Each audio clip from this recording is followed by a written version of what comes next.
Ready. আসসালামু আলাইকুম রহমতুল্লাহি ওয়া বারাকাতুহু। শুরু করেছি মহান আল্লাহর নামে, যিনি করুণাময় এবং দয়ালু। তো গাইস, আজকে আপনাদেরকে কিছু দুঃখের কথা শেয়ার করতে চাই।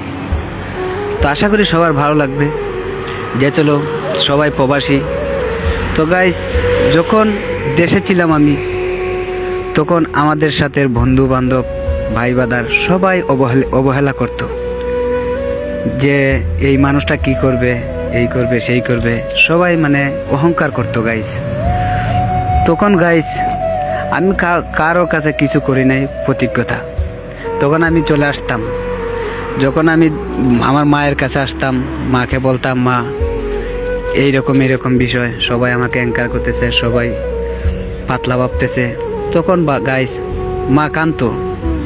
মা আমার মাথাতে হাত বুলাইয়া বলতো, বাবা রে, কার কপালে কে আসে কখন কেউ জানতে পারবে না, একমাত্র উপরওয়ালা ছাড়া।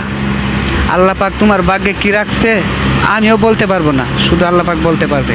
তো গাইস, আলহামদুলিল্লাহ, আমার মা যখন এই কথা বলতো, তখন আমার অনেক আনন্দ লাগতো, অনেক খুশি লাগতো। তখন সেই রকম বুঝতাম না বিষয়টা, যে মা কি বলে এইসব। তখন গাইস, যখন আস্তে ধীরে বড় হয়েছি, মার উড় থেকে অনেক দূরে পাড়ি দিচ্ছি, তখন গাইস অনেক কষ্টের বেদনায় যখন মা ফোন দিয়া বলে, বাবা তুমি কেমন আছো, তখন গাইস হাজার কষ্ট, হাজার বেদনা বুকে নিয়ে মাকে হাসি দিয়ে বলি, মা আমি অনেক ভালো আছি, তুমি কেমন আছো। তখন গাইস মা বলে, বাবা তোমার মুখে তো হাসি নাই, তোমার কি অনেক কষ্ট হইতেছে।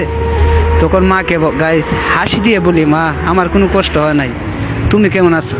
তখন গাইস মার মুখে একটা হাসি ফুটে যখন হাসি দিই।